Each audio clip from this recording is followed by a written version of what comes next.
کامل توضیح بدم چقدر پاداش میدن به زائر قبر ابا عبدالله حسین، میترسم مردم ایمانشون رو به من از دست بدن، بگن فلانی داره گزافه کنی میکنه.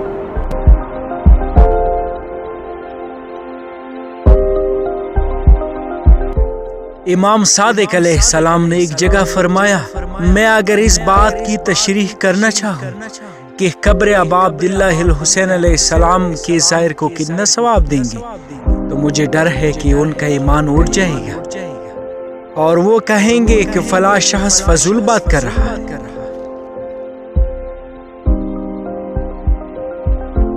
میں اس وقت یہ بات آپ کے لیے بھی کر رہا ہوں اور ان کے لیے بھی کر رہا ہوں جو نہیں آئے ہیں۔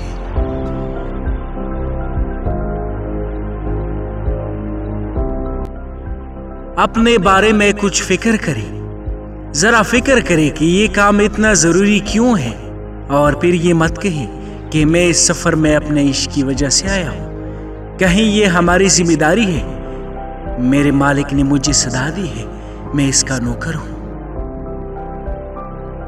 میرا یہ فریضہ ہے کہ مجھے ضرور آنا ہے۔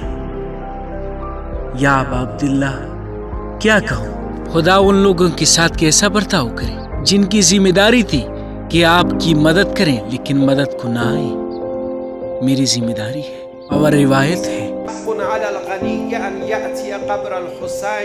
جو مالدار ہے اس پر واجب ہے کہ سال میں 2 مرتبہ آئے، اور جس کے پاس پیسے نہیں ہیں وہ 1 مرتبہ آئے، ہر سال جائے۔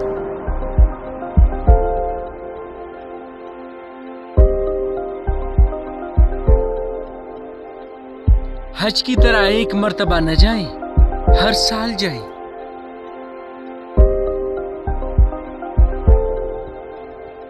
حضرت ابا عبداللہ الحسین علیہ السلام کی قبر پر جائیں۔ ہم سے ایسا کیوں فرمائے؟ کیوں چاہتے ہیں کہ ہم ہر سال یہاں جمع ہوں؟